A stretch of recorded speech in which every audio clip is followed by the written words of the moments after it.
Hi, I'm Emily, the Creative Director with Heartfelt Creations. In this video, I'll show you how to make amazing butterflies using a fun technique with clear cardstock and some glitter. You'll also learn how I use these butterflies in backgrounds for cutting and embossing. It's a great little tip that I love to incorporate into my cards. To create this butterfly, I first stamped it on a clear cardstock, which we have on our website, and I used a Stays-On black ink. You want to make sure you're using a Stays-On ink to do this technique. This stamp comes from the Botanical Wings stamp set. It's the one here in the corner. You can also see it here in the back as well. And it coordinates with the Butterfly Medley die. So you'll see that in the Butterfly Medley set. So we will just flip this stamp side down, and you can do this with the Dries Clear Glue. And I will add the glue to the back.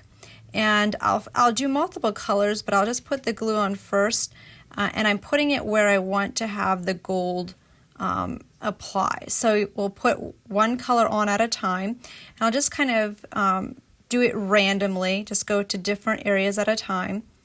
And when you do this, I like to add the glue and my glitter on this project, maybe just maybe a half an hour before I leave my design room. And I give it overnight to dry. It doesn't need to have overnight to dry, but it does take 3 or 4 hours, so I like to do it as my last project of the day and then complete it the following day. So we'll just finish this off with the gold glitter. So you have that glue on there. The middle looks a little bit globby right now, but that is okay. So we'll just bring this in a little bit and tap it off.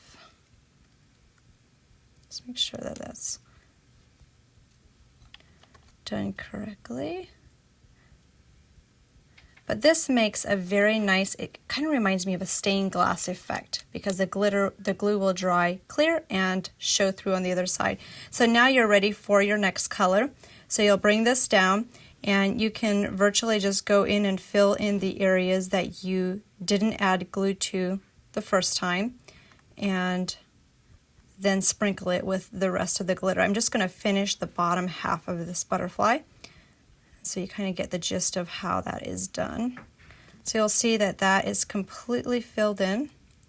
Then we'll go back and add kind of a dark maroon colored glitter. This is a smaller jar, so we'll see if we can get that back in there. And so it looks like it's completely covered with the maroon, but it's just hitting the glue, and if there's gold underneath there, that will still show through.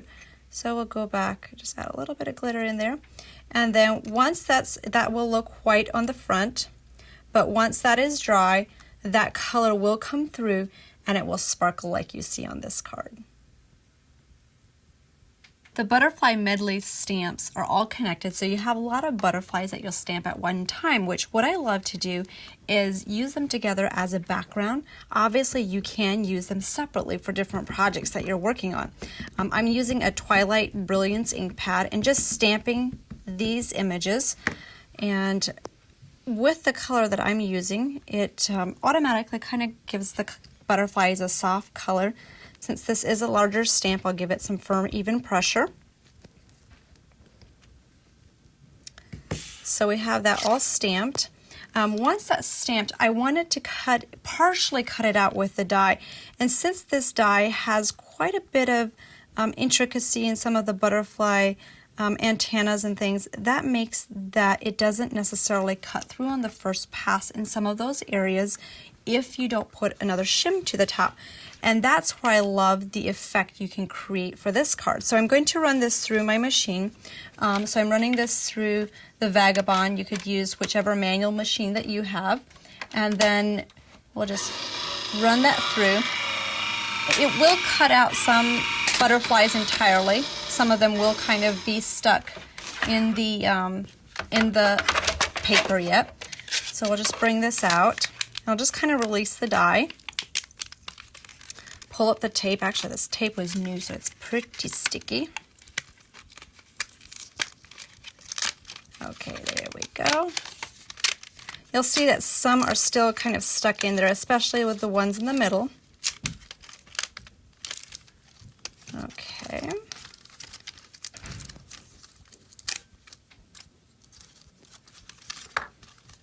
So we have this one kind of just hanging right in there. So my next step, I'll just lay these aside and we'll go ahead and grab the die. This die comes from the 2B Cut Matte Create die. And with this one, I'm just going to slide it right underneath these little butterfly antennas. We'll do it just kind of like something like this, and we'll run this through and cut out this shape. I'm going to just bump it down just a little bit further just so that we can see how you can kind of pull up some of those petals, and we'll run this through and cut this out. You could tape this if you wanted to, but since the butterflies are in a little bit more of a random position, I am totally okay with it moving a little bit on me.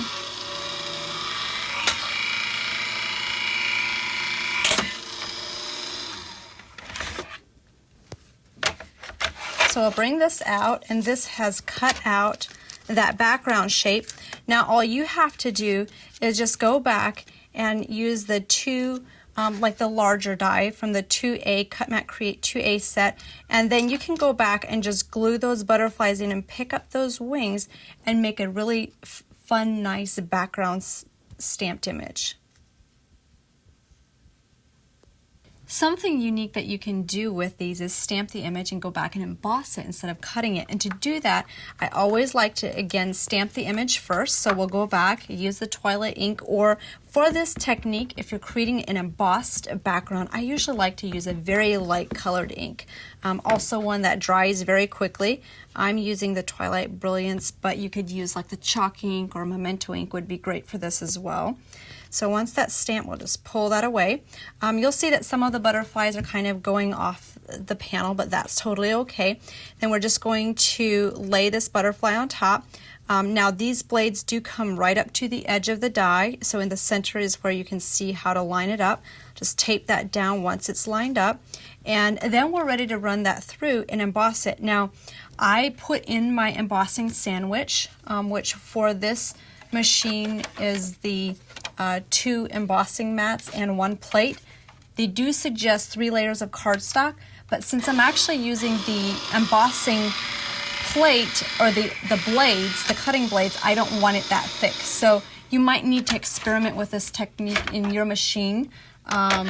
So for mine, sometimes if I add too much pressure in there, the cut lines will cut. So just kind of experiment with that a little bit. For the Vagabond, it's just 1 clear plate, 2 tan embossing mats, and then we'll just pull this away, and you've got that embossed. So that's a great way to add some texture and background without cutting, but still using that stamped image.